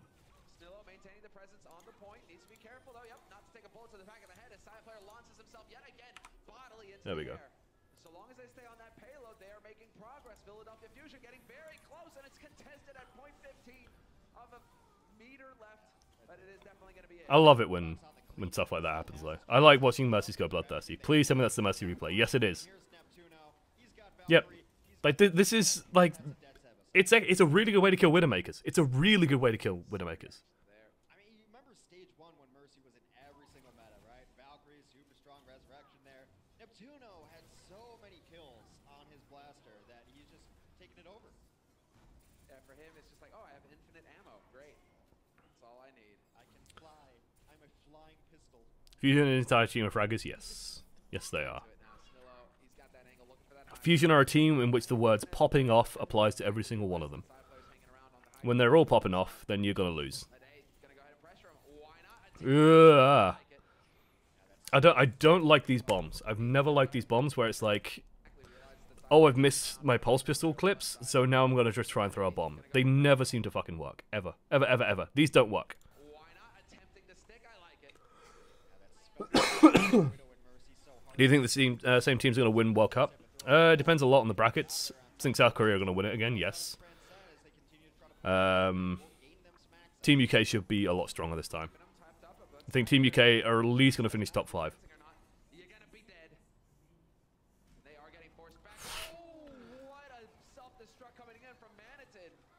That's luck. more than anything. It's a don't get me wrong, it's a well-placed bomb, but that still shouldn't kill people. Apply that theory to regular sports, and you see that most, if not all, don't shy away from public appearances. Nerds are generally shy anyway, the Koreans especially, but it's... Media's a big part of it. Like, let me put it this way, guys. Name some of the most popular players in Overwatch League, right? Some of the most popular players not in Overwatch League. Spoiler, XQC. XQC, Jake. Let's keep going. Like... If you think about like the number of Koreans that are really good, like Sabiobi's really good, but Sabiobi's quite outspoken. Like he's quite dramatic. Pine, quite dramatic, outspoken, knows how to play the media presence. Seagull, yeah, good one. Seagull, hugely popular, barely plays. Muma is very popular. Houston Outlaws in general, like their media presence is actually really, really strong. Notice that it's not necessarily the best players in the league, though. Like, Sabiobi is probably one of the few that you make an argument for. Notice that, like, Linksa isn't in there. Even though Linksa is, like, one of the best players in the league, arguably the best Widowmaker in the league, should be huge. People don't care about Linksa, because Linksa, like, turns up, plays games, and goes back, because he's Finnish. And, like, Finnish people, that's how they are, generally. Like, they'll turn up, do stuff, and then they'll just sort of return to their wintry home and drink vodka. It's just sort of how stuff is. Muma is one of the best. He's all right. Yeah, he's not Fisher. He's not Gesture. Although people like Megu says Fisher, I would argue that Fisher. The reason why Fisher is popular is that he turned up on gladiators and then started killing people. Ryu Jae Hong, yeah. Jonak more out of being niche, and again, I'd say that this is more off the back of like the caster desk, and like Jonak is just unique, so that's why he's popular. Not so much his own, but you know, you notice that a lot of these guys are very media savvy. A lot of sort of out there. Linksa also has a steady girlfriend to go back to. Yeah, but like Linksa could be huge. Linksa could be huge, but he's not. Because he's not out, like, it's just not a part of his makeup, right? It's not part of how he is and how he acts and how he behaves. He's relatively quiet, and if that makes him a good player, then that makes him a good player. He's quietly one of the best Widows in the league. He's quietly one of the star DPS in the league. But he doesn't have that sort of outspokenness that makes him into a superstar. And as players, that does affect your brand. And like this is something that we try to, like me and Sty especially, try to explain to the players for Team UK, is like if you show up and do well at the World Cup and then you have like this flamboyant performance and you talk to people well and you communicate well, it makes your career. And lo and behold, this year, I saw in the World Cup chat, because we still have one going, I saw someone mention, it's like, yeah, I think people are going to try harder this year because they saw that it can make careers. I think Jake's career is completely built off his World Cup performance, for example.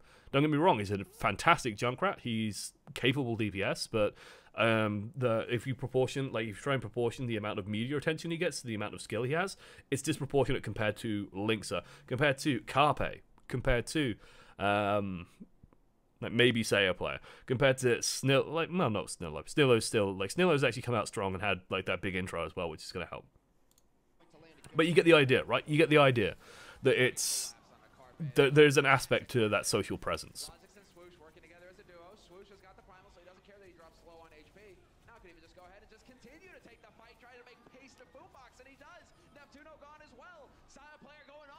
Sayer player is just continuing to pop off. Like it's ridiculous.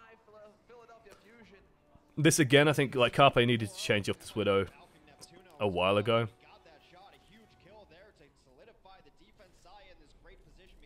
This is the nature of Widow duels, though. Like, if one is beating out the other consistently, then this is gonna happen.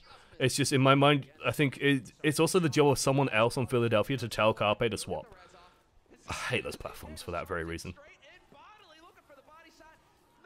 Oh, come on, left click. Oh, no, he's gonna reload! He's gonna reload!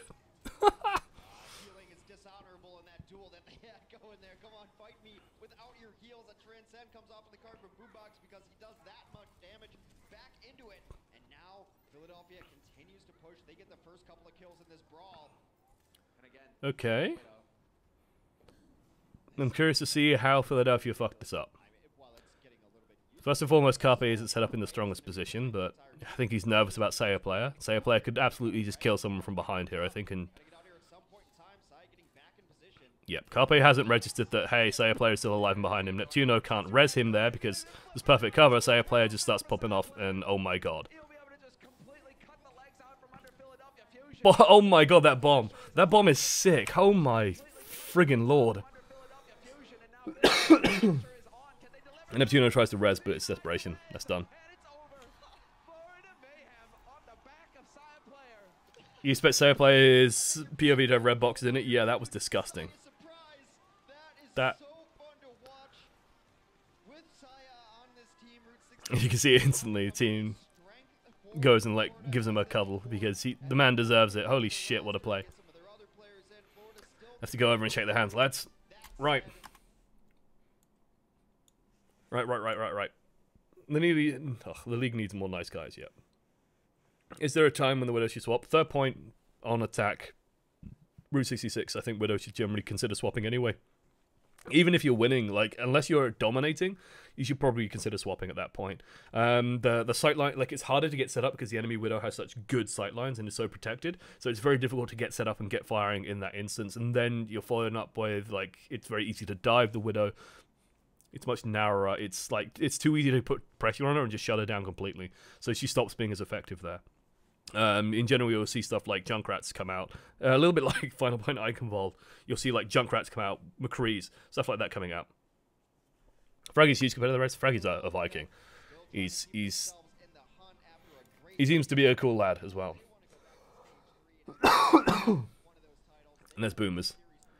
Bless him. Bless Boomers. Right, guys. That has been Florida versus... Florida versus Fusion. Both of the orange teams going up against one another.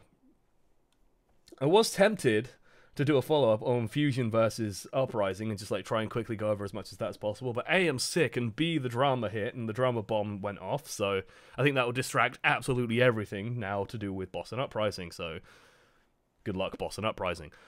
Boombox is so introverted, he is, bless him.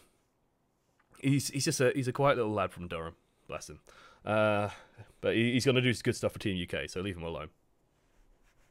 Leave him alone. Alright, guys, because I'm sick as well, I'm going to give myself an early night. And, yeah, just take it easy, I suppose. Thank you so much for joining me. Thank you so much for the support as well, as I go over here and find out just who supported me exactly, and just give them thanks once more. Did you name the dog in Far Cry? I know